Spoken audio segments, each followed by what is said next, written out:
In this episode, I want to talk about saving people and the act of wanting to help and save others from themselves, from what they're going through, etc.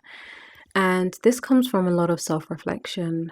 Obviously, I work in a place in a position where I'm supporting people, where I'm helping people, where I'm empowering people to get to a certain place and to move from where they are to where they want to be, right? So I can use myself as a prime example, and I can also see it in people around me. When I kind of backtrack with myself and I look at all the roles I've ever played, right? Every single one of them has been in a helping role or a caring or a helping role. And I know now that this comes from the fact that I was basically the carer for my siblings. I'm the eldest of four. And so being the eldest of four, caring for my siblings from pretty much from the age of 4 when my brother after me was born, caring for others, helping others is pretty second nature to me.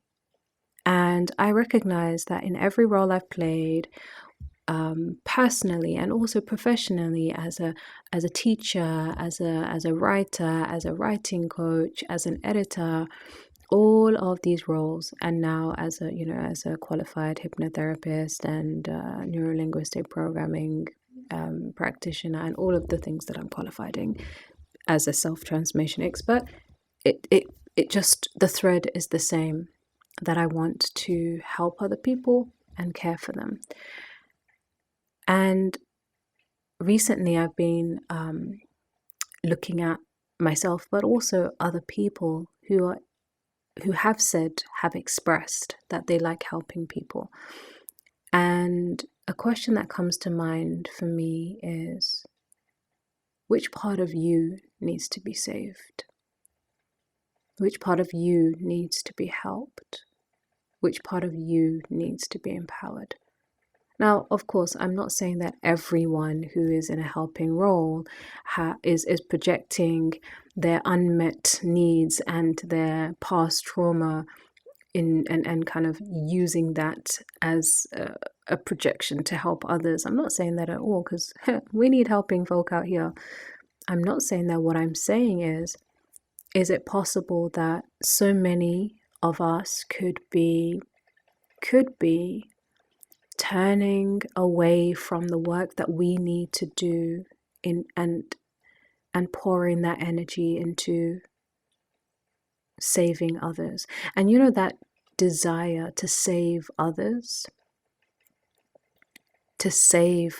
and that language is very different from helping. Yeah, that idea of saving others is very much, I feel personally, in line with unresolved trauma, especially where you have someone who gives unsolicited advice, where they just, they're telling people what to do, what they should do, how they should be, etc., unsolicited, just, for the sake of it,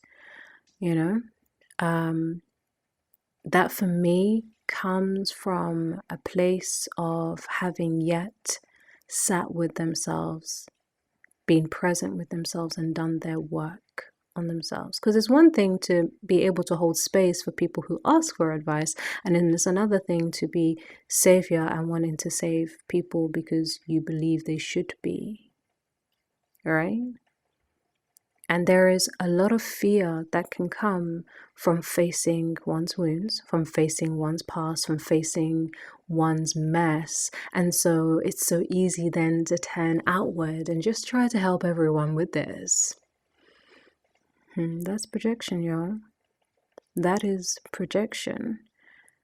And so I have sat with this for myself. Obviously, I have, because I'm a continual work in progress, as we all are. And I can see where I have stepped in to save people who haven't even asked to be saved, right? I have stepped in to want to help them when they haven't even asked to be helped.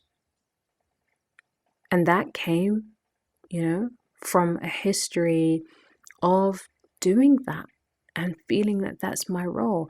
And it also comes from a history of feeling the pull, the tug, the discomfort of having to go there with myself, of having to shine light in those parts that I would prefer were kept in the shadows. That comes from that. So if you're one of those people who has a savior complex, or you can identify yourself as having a deep-seated, deep-rooted need to save everyone, save rather than help, save everyone,